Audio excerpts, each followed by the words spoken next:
La situation de l'emploi dans le domaine de la santé est caractérisée par une insuffisance du personnel de santé qualifié et une répartition inégale des ressources humaines en santé sur l'étendue du territoire. Cette réalité qui nous est commune nous interpelle individuellement, mais surtout collectivement.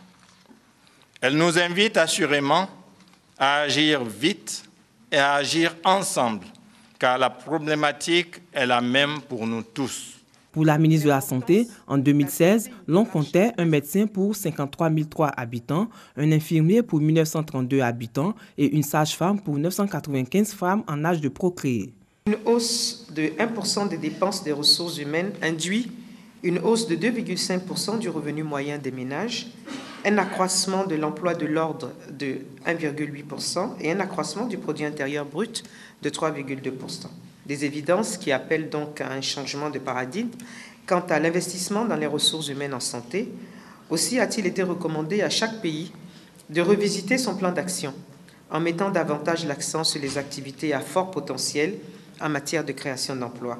Des déséquilibres qui sont de nature à contrarier les objectifs d'amélioration de la santé des populations. Le but, c'est de voir dans quelle mesure nous allons adopter un plan stratégique qui sera mis en œuvre pour redynamiser le secteur à travers un renforcement qualitatif et quantitatif du personnel de la santé. Pour résorber ce déficit, le gouvernement de Côte d'Ivoire a procédé de 2014 à 2017 à des recrutements de personnel de santé de plus de 14 000 agents, toutes catégories confondues.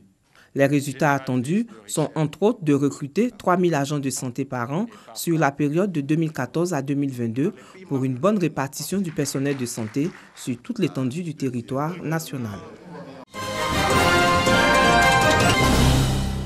La Côte d'Ivoire et l'Union européenne célèbrent leur coopération à travers une semaine du 7 au 18 mai marquée par un festival du film européen, des journées portes ouvertes dédiées à l'exposition des projets financés par l'Union européenne au bénéfice des populations ivoiriennes par la signature d'une convention dans le secteur de l'énergie et des panels consacrés à l'emploi, à l'électrification rurale et au foncier rural. Ce sera aussi et surtout l'occasion de faire le bilan des années de coopération et d'envisager des perspectives. Nous soutenons la Côte d'Ivoire dans à peu près tous les domaines. Quand on fait le bilan, c'est assez impressionnant. Aujourd'hui, nous sommes surtout orientés sur le soutien au secteur social, que ce soit à travers l'agriculture, que ce soit à travers l'accès à l'énergie électrique et également à travers, d'une façon générale, la santé publique et en y ajoutant les routes et la coopération directe avec l'État à travers des appuis budgétaires. La Semaine de l'Europe en Côte d'Ivoire est à sa 3e édition. Elle intervient à l'occasion de la Fête de l'Europe célébrée le 9 mai en commémoration de la déclaration de Schuman du 9 mai 1950 marquant l'acte de naissance de l'Union européenne qui regroupe 28 pays. 450 millions de dollars, soit 225 milliards de francs CFA. C'est le montant du financement prévu par le système des Nations Unies, SNU, pour son appui au développement en Côte d'Ivoire. Pour accompagner le programme national de développement PND du gouvernement ivoirien, un cadre programmatique unique CPU a été mis en place. Il s'étend sur la période 2017-2020. Nous avons identifié avec le gouvernement les partenaires de développement, les domaines dans lesquels il y avait un besoin d'accompagnement. Et sur cette base, nous avons préparé un programme d'accompagnement.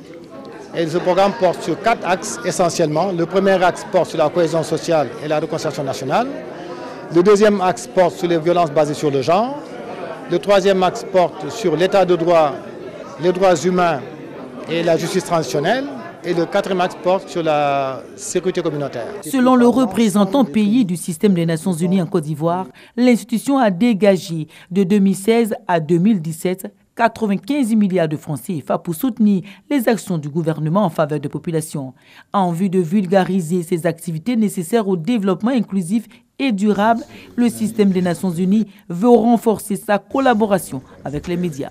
On a une volonté véritable de vouloir éduquer les populations à connaître davantage le système des Nations Unies, qui sont représentés en Côte d'Ivoire par plus d'une douzaine d'agences qui travaillent dans tous les secteurs de développement, et on aimerait que les populations le sachent davantage. L'intervention du système des Nations Unies en Côte d'Ivoire a permis d'assister en 2017 plus de 2000 enfants victimes de violences physiques, de faire bénéficier à 15 000 ménages de filets socioproductifs et de baisser la mortalité infantile.